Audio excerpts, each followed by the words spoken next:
Hello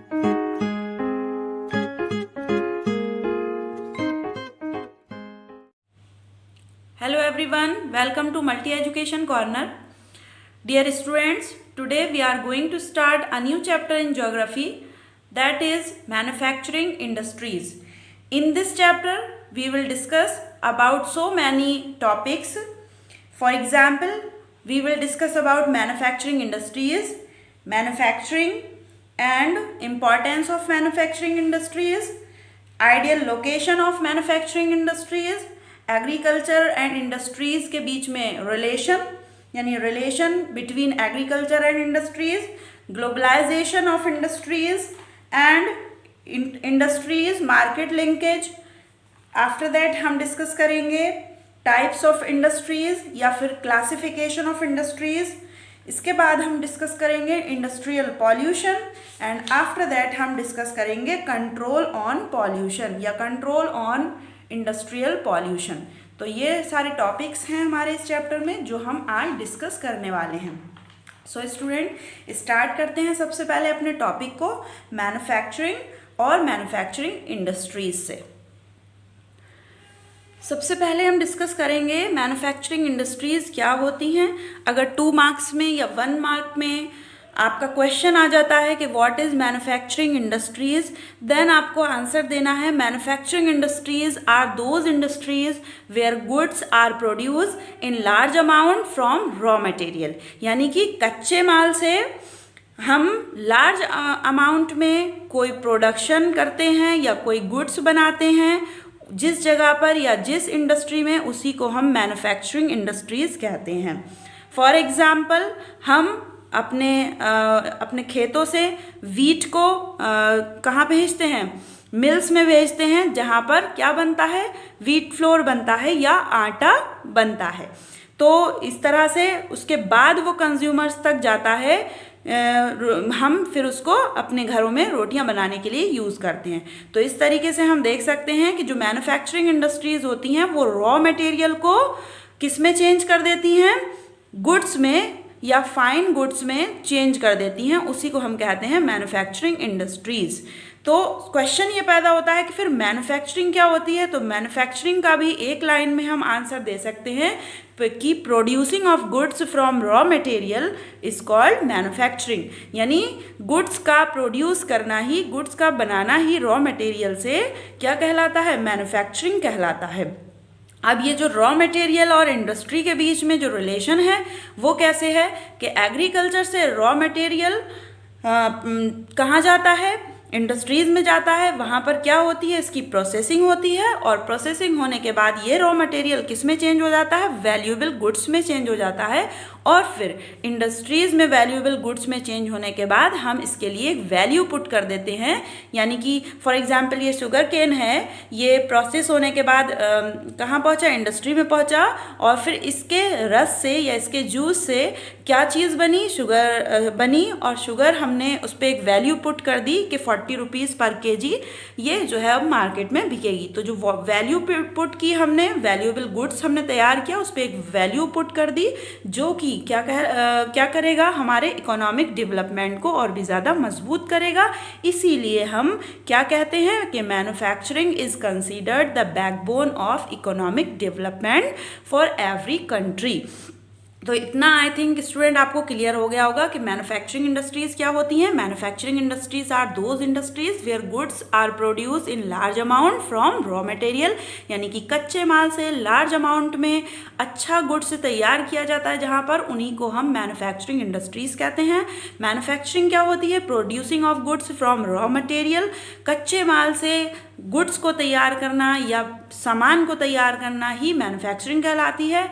किस तरह से इसका हमारे इकोनॉमिक डेवलपमेंट में रोल है, तो स्टूडेंट रॉ मटेरियल को प्रोसेस करके वैल्यूएबल गुड्स में इंडस्ट्रीज़ ही कन्वर्ट करती हैं, जिससे हम उस गुड पर एक निश्चित वैल्यू जो है वो पुट कर देते हैं, एक निश्चित अमाउंट या रेट हम फिक्स कर देते हैं उसके लिए. और यही हमारे इकोनॉमिक डेवलपमेंट की बैकबोन कंसीडर किया जाता है. इसीलिए जिस कंट्री में जितनी ज़्यादा इंडस्ट्रीज़ होंगी वो कंट्री उतना ही ज़्यादा इकोनॉमिक अपनी इकोनॉमी को अपनी मजबूत कर पाएगा या उस कंट्री की इकोनॉमिक डेवलपमेंट बहुत ही ज़्यादा तेज़ी से होगा। अब नेक्स्ट टॉपिक है स्टूडेंट हमारा importance of manufacturing industries. Manufacturing industries की हमारी कंट्री के लिए या हमारी खुद की लाइफ के लिए क्या इम्पॉर्टेंस है। तो ये तो स्टूडेंट हमने पहले ही अभी देख लिया कि इम्पॉर्टेंस में अगर हम देखें किसी भी मैन्युफैक्चरिंग इंडस्ट्री की, तो सबसे फर्स्ट पॉइंट जो हम आंसर में देंगे वो यही देंगे, it is a backbone of development. Development का ये बैकबोन है, रीढ़ की हड्डी है। अगर मैन्युफैक्चरिंग इंडस्ट्रीज़ नहीं होंगी तो हमारे यहाँ या किसी भी कंट्री में डेवलपमेंट भी नहीं होगा। सेकेंड पॉइंट है रिड्यूसिंग ऑफ डिपेंडेंसी, यानी ये डिपेंडेंसी को कम करता है। अब किस चीज़ पर डिपेंडेंसी, तो manufacturing is reducing the dependency on the agriculture sector. आप सभी को मालूम है इंडिया जो है वो एग्रीकल्चरली बहुत ही रिच कंट्री है और most of the population involve है एग्रीकल्चरल एक्टिविटीज़ में। बट अगर मैन्युफैक्चरिंग इंडस्ट्रीज़ हमारी कंट्री में बहुत ज़्यादा डेवलप हो जाती हैं तो ये मैन्युफैक्चरिंग इंडस्ट्रीज़ जो डिपेंडेंसी है एग्रीकल्चर सेक्टर पर लोगों की, उसको रिड्यूस करता है, कम करता है। कैसे कम करता है, providing jobs in secondary and tertiary sectors. Secondary sector में और टर्शियरी सेक्टर में लोगों को जॉब प्रोवाइड करके एग्रीकल्चर सेक्टर पर जो निर्भरता है, जो डिपेंडेंसी है, उसको कम करता है। लोग कम उसमें इन्वॉल्व होंगे। फॉर एग्जांपल एक खेत में अगर 2 पीपल्स की ज़रूरत है, लेबर में 2 मज़दूरों की ज़रूरत है, तो उसकी जगह वहाँ पर इस वक्त 4 मज़दूर काम कर रहे हैं, 4 पीपल्स काम कर रहे हैं, ठीक है, उसी काम को 4 लोग कर रहे हैं। लेकिन अगर ये मैन्युफैक्चरिंग इंडस्ट्रीज़ ज़्यादा हमारे एरिया में डेवलप हो जाती हैं तो क्या होगा कि जो 2 पीपल्स का काम है एक लैंड पर, वो वही करेंगे और बाकी के जो 2 हैं वो सेकेंडरी सेक्टर में या टर्शियरी सेक्टर में जॉब के लिए अप्लाई करेंगे और वो वहाँ जॉब करेंगे। इसलिए हम कह सकते हैं कि मैन्युफैक्चरिंग इंडस्ट्री की इम्पॉर्टेंस ये भी है कि ये एग्रीकल्चरल सेक्टर पे डिपेंडेंसी जो है लोगों की उसको रिड्यूस करता है। नेक्स्ट पॉइंट है हमारा थर्ड, रिड्यूसिंग पॉवर्टी, यानी कि गरीबी को भी कम करता है। अब कैसे गरीबी को कम करता है, आप सभी को मालूम है इंडिया में बहुत सारे लोग एग्रीकल्चर सेक्टर पर डिपेंड हैं और एग्रीकल्चर सेक्टर में सीजनली काम होता है, सीजनली अनएम्प्लॉयड हो जाते हैं लोग। फॉर एग्जांपल रबी और खरीफ के सीज़न में जब बुवाई और हार्वेस्टिंग का काम होता है तभी लोग उसमें काम करते हैं, बाकी सीजनल अनएम्प्लॉयमेंट रहता है वहाँ पर, उसके अलावा के टाइम में काम नहीं होता है। तो manufacturing sector is creating large job opportunities. जो मैन्युफैक्चरिंग सेक्टर है या मैन्युफैक्चरिंग इंडस्ट्रीज़ हैं वो लार्ज जॉब अपॉर्चुनिटीज़ क्रिएट करती हैं और जिससे क्या होता है, जिससे अनएम्प्लॉयमेंट रिड्यूस होता है, यानी कि बेरोज़गारी कम होती है। और जब बेरोज़गारी कम होगी, लोगों के पास जॉब अपॉर्चुनिटीज़ होंगी, उनके पास पैसा आएगा तो पॉवर्टी यानी कि गरीबी भी रिड्यूस होगी। तो इस तरह से हम कह सकते हैं कि मैन्युफैक्चरिंग इंडस्ट्रीज़ की इम्पॉर्टेंस ये भी है कि ये पॉवर्टी को रिड्यूस करता है। नेक्स्ट पॉइंट है हमारा फॉरेन एक्सचेंज। अब स्टूडेंट क्या होता है कि हम बहुत सारी चीज़ें इंपोर्ट भी करते हैं और बहुत सारी चीज़ें एक्सपोर्ट भी करते हैं।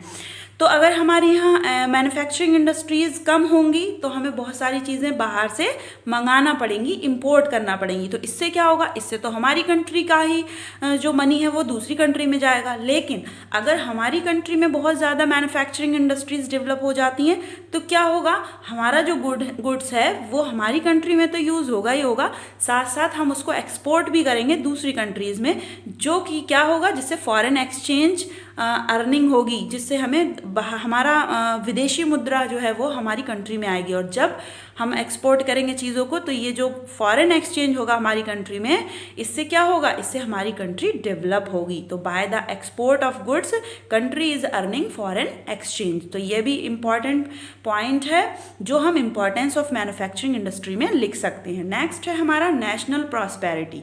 नेशनल प्रॉस्पेरिटी आएगी यानी कि हमारा राष्ट्र समृद्ध बनेगा, हमारी कंट्री समृद्ध बनेगी। कैसे बनेगी, countries which convert there raw material. हमारे यहाँ रॉ मटेरियल तो बहुत है, हमको मालूम है, बट वो कंट्रीज़ जो कन्वर्ट करती हैं अपना रॉ मटेरियल टू वैल्यूएबल या फिनिश्ड गुड्स में have higher chances to economic prosperity, उनके पास ज़्यादा चांसेस रहते हैं कि वो इकोनॉमिक प्रॉस्पेरिटी गेन कर सकती हैं। कैसे? अब रॉ मटेरियल हमारे पास है, एक तो हम कच्चा माल ही एक्सपोर्ट कर दें तो उसकी वैल्यू हमको कम मिलेगी, लेकिन अगर उसी कच्चे माल को, उसी रॉ मटेरियल को हम वैल्यूएबल फिनिश्ड गुड्स में कन्वर्ट करने के बाद उसको एक्सपोर्ट करें दूसरी कंट्रीज़ में, तो उसकी वैल्यू हमको ज़्यादा मिलेगी। साथ साथ हमारे यहाँ एम्प्लॉयमेंट की चांसेस ज़्यादा रहेंगे, रोज़गार के चांसेस ज़्यादा रहेंगे, और हमारी जितनी पॉपुलेशन है वो सारी की सारी रोज़गार उसमें उनको मिल जाएगा। तो इसलिए हम कह सकते हैं कि नेशनल प्रॉस्पेरिटी लाने में भी मैन्युफैक्चरिंग इंडस्ट्रीज़ की अपनी इम्पोर्टेंस है। अच्छा, लास्ट पॉइंट अगर हम देखें तो ये भी हम लिख सकते हैं कि manufacturing sector contribute around 17% to total GDP of India, यानी इंडिया का जो टोटल जीडीपी है उसमें मैन्युफैक्चरिंग सेक्टर ओनली 17% अपना कंट्रीब्यूशन देता है। अब अगर हम जीडीपी को और ज़्यादा बढ़ाना चाहते हैं तो हमको क्या करना होगा? मैन्युफैक्चरिंग इंडस्ट्रीज़ को और भी ज़्यादा डेवलप करना होगा और ज़्यादा से ज़्यादा इंडस्ट्रीज़ लगाना होंगी, और ज़्यादा से ज़्यादा जब इंडस्ट्रीज़ हमारे यहाँ लगेंगी तो क्या होगा? नेशनल प्रॉस्पेरिटी भी आएगी, फॉरेन एक्सचेंज भी होगा, पॉवर्टी भी रिड्यूस होगी, डिपेंडेंसी भी रिड्यूस होगी, और साथ में ये तो हमें मालूम ही है कि ये बैकबोन है हमारी कंट्री के डेवलपमेंट के लिए, और इसके साथ साथ जीडीपी भी इंक्रीज होगी, और जो कंट्रीब्यूशन 17% है ओनली वो और भी ज़्यादा इंक्रीज होगा। तो ये तो टॉपिक था हमारा इम्पॉर्टेंस ऑफ मैन्युफैक्चरिंग इंडस्ट्रीज। चलिए अब देखते हैं नेक्स्ट टॉपिक। नेक्स्ट टॉपिक है स्टूडेंट हमारा relation between agriculture and industries. Agriculture और इंडस्ट्रीज के बीच में रिलेशन क्या है? क्या ये एक दूसरे पर निर्भर हैं या फिर ये दोनों एक दूसरे से सेपरेट हैं, एक दूसरे से अलग हैं? तो स्टूडेंट एग्रीकल्चर को और इंडस्ट्रीज़ को एक दूसरे से अलग नहीं किया जा सकता। They are not exclusive to each other, they move hand in hand. ये साथ साथ ही चल सकते हैं, इनका डेवलपमेंट साथ साथ ही हो सकता है। कैसे हो सकता है? फॉर एग्जाम्पल स्टूडेंट, बहुत पुराने ज़माने में भी एग्रीकल्चर हुआ करता था, खेती बाड़ी पुराने ज़माने में हुआ करती थी, लेकिन वो किस तरह से होती थी? मोस्टली उसमें हम हाथ के बने हुए औजार यूज़ करते थे, जैसे फावड़ा, कसी वगैरह, और इसके अलावा खेत जोतने के लिए भी लकड़ी के हल का यूज़ किया जाता था, जानवरों का यूज़ किया जाता था। फर्टिलाइज़र की अगर बात करें तो नेचुरल फर्टिलाइज़र ही यूज़ किए जाते थे, जिससे प्रोडक्शन बहुत ज़्यादा नहीं होता था। अगर हम इरिगेशन की बात करें तो बस रेन पर ही डिपेंडेंसी थी, हमारे पास जो इरिगेशन पंप वगैरह थे वो नहीं थे। तो इस तरह से हम देखें तो एग्रीकल्चर करना बहुत ही ज़्यादा मुश्किल भी था, बहुत ही ज़्यादा मेहनत का काम भी था, और साथ में एवरी लैंड पर खेतीबाड़ी नहीं की जा सकती थी। बहुत सारे लैंड ऐसे थे जो फर्टाइल नहीं थे, जिनको इंडस्ट्रियल डेवलपमेंट जब हुआ तब उनको फर्टाइल बनाया गया आर्टिफिशियली तरीके से। ठीक है, तो इस तरीके से हम देख सकते हैं कि जो एग्रीकल्चर और इंडस्ट्रीज़ है उनका बहुत ही ज़्यादा गहरा रिलेशन है, और ये एक दूसरे से एक्सक्लूसिव नहीं है, बल्कि ये दे मूव हैंड इन हैंड, ये साथ साथ ही चल सकते हैं। किस तरह से डिपेंडेंट है? जिस तरह से एग्रीकल्चर पर इंडस्ट्रीज़ रॉ मटेरियल के लिए डिपेंडेंस हैं। रॉ मटेरियल अगर एग्रीकल्चर नहीं होगी, खेतीबाड़ी नहीं होगी, तो फैक्ट्रीज़ को रॉ मटेरियल नहीं मिलेगा। लेकिन दूसरी तरफ अगर देखें तो वही पुराने ज़माने की तरीके से खेतीबाड़ी होती, प्रोडक्शन बहुत ज़्यादा कम होता और मेहनत ज़्यादा लगती। अगर ये फैक्ट्रीज़ बन गई हैं तो इन्होंने क्या दिया है? इन्होंने मशीनरी दी है, जैसे कि ट्रैक्टर दिया है, ठीक, खेत को जोतना बहुत ज़्यादा आसान हो गया है। इसके अलावा इरिगेशन पंप्स दिए हैं, ट्यूबवेल्स दिए हैं इन्होंने फैक्ट्रीज़ ने बनाकर। इसके अलावा फर्टिलिटी को बढ़ाने के लिए आर्टिफिशियल फर्टिलाइजर्स दिए हैं, कीड़े मकोड़े मारने के लिए जो हमारी केमिकल इंडस्ट्री है उन्होंने बहुत सारी दवाएं इस तरह से बनाई हैं, मेडिसिन्स बनाई हैं जो कीड़े मकोड़ों को मार सकती हैं। ठीक है, तो इस तरीके से अगर हम देखें तो ये इंडस्ट्री और एग्रीकल्चर दोनों एक दूसरे पर डिपेंड हैं, दोनों का डेवलपमेंट एक दूसरे के बिना अधूरा है। जिस तरह से इंडस्ट्रियल डेवलपमेंट से एग्रीकल्चरल प्रोडक्शन में बहुत ज़्यादा तेज़ी से इंक्रीमेंट हुआ है, उसी तरह से जब प्रोडक्शन बढ़ा है तो फिर इंडस्ट्रीज़ को भी रॉ मटेरियल बहुत ज़्यादा तेज़ी से। तो स्टूडेंट, इस तरह से हम कह सकते हैं कि development and competitiveness of manufacturing industry has not only assisted agriculturalist in increasing their production but also made the production process very efficient, यानी प्रोडक्शन का जो प्रोसेस है उसको बहुत ज़्यादा एफिशिएंट भी बना दिया है और साथ में प्रोडक्शन को बहुत ज़्यादा उसकी क्वांटिटी में इंक्रीमेंट भी कर दिया है। किसने? इंडस्ट्रीज़ ने। तो इस तरह से हम कह सकते हैं कि इन दोनों का जो रिलेशन है वो बहुत ही ज़्यादा गहरा है और ये hand in hand he move कर सकते हैं, ये एक दूसरे के एक्सक्लूसिव नहीं है। अच्छा, उसके बाद एक और पॉइंट हम इसी में देख सकते हैं, ग्लोबलाइजेशन। ग्लोबलाइजेशन क्या स्टूडेंट? पहले जब प्रोडक्शन होता था एग्रीकल्चर में तो वो सिर्फ इतना ही होता था कि हमारी कंट्री में ही उसको यूज़ किया जा सकता था। पहली बात तो मेहनत बहुत ज़्यादा थी और सेकंड प्रोडक्शन इतना ज़्यादा था ही नहीं कि हम उसको बहुत ज़्यादा क्वांटिटी में एक्सपोर्ट कर सकें, या फिर करते भी थे तो सिर्फ रॉ मटेरियल करते थे, इंडस्ट्रीज़ नहीं थी तो हम फिनिश्ड गुड्स जो है वो एक्सपोर्ट नहीं कर सकते थे। लेकिन आज की डेट में जो इंडस्ट्रीज़ लग गई हैं उनकी वजह से ग्लोबल कंपटीशन इंक्रीज़ हुआ है, यानी कि प्रोडक्शन इतना ज़्यादा हुआ है कि हम उसको ग्लोबल मार्केट में एक्सपोर्ट कर सकते हैं, बेच सकते हैं। हम अपनी कंट्री का माल अमेरिका, चाइना, जापान यहाँ भी एक्सपोर्ट कर सकते हैं। और self sufficiency is not enough, यानी कि प्रोडक्शन किया और अपनी ही कंट्री में उसको यूज़ कर लिया, ये इनफ नहीं है, हम उसको वहाँ एक्सपोर्ट कर सकते हैं। बट इसके लिए क्या करना होगा? इसके लिए ये करना होगा कि हमारा our goods must be at par in quality in the international market, यानी इंटरनेशनल मार्केट अगर दूसरी कंट्रीज़ में देखें तो बहुत ज़्यादा फैक्ट्रीज़ वहाँ पर भी लगी हुई हैं जो बहुत अच्छा प्रोडक्शन करती हैं। और अगर हम देखें तो उनका जो क्वालिटी है वो बहुत ही ज़्यादा फाइन है। तो उस लेवल पर हमको काम करना होगा, अपने गुड्स को उस लेवल पर बनाना होगा कि वो इंटरनेशनल मार्केट में कंपटीशन को फेस कर सके। ठीक है, इंटरनेशनल मार्केट में उसकी क्वालिटी को अगर जांचा जाए तो उसकी क्वालिटी परफेक्ट साबित हो, तभी हम ग्लोबल लेवल पर भी कंपटीशन को फेस कर सकते हैं और अपने इंडस्ट्रियल प्रोडक्ट को दूसरी कंट्री में एक्सपोर्ट कर सकते हैं। नेक्स्ट टॉपिक आता है student, contribution of industry in national economy.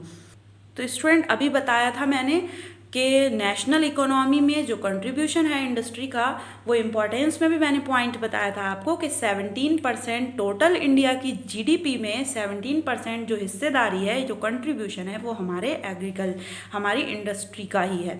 तो ओवर द लास्ट 2 डिकेड, पिछले 2 डिकेड से अगर हम देखें तो the share of manufacturing sector has stagnated at 17% of DGP, but this is much lower. ये बहुत ज़्यादा नहीं है, जिस मुकाबले में हमारी यहाँ इंडस्ट्रीज़ हैं उसके अकॉर्डिंग हम देखें तो ये बहुत ज़्यादा नहीं है, ये बहुत लोअर है as in comparison to some East Asian economies. अगर ईस्ट एशियन इकोनॉमीज़ के कंपेयर में देखें तो बहुत ज़्यादा नहीं है, क्योंकि और दूसरी एशियन कंट्रीज़ का जो परसेंटेज है जीडीपी में मैन्युफैक्चरिंग इंडस्ट्री सेक्टर का वो बहुत ज़्यादा है, उसके मुकाबले में हमारे यहाँ बहुत ज़्यादा कम है, इसलिए हमको इसको इंक्रीज़ करने की ज़रूरत है। तो स्टूडेंट इस वीडियो में इतना ही। अब नेक्स्ट वीडियो में हम इंडस्ट्रियल लोकेशन, जो कि हमारा नेक्स्ट टॉपिक है, उसके बारे में डिस्कस करेंगे। So thank you so much for watching this video.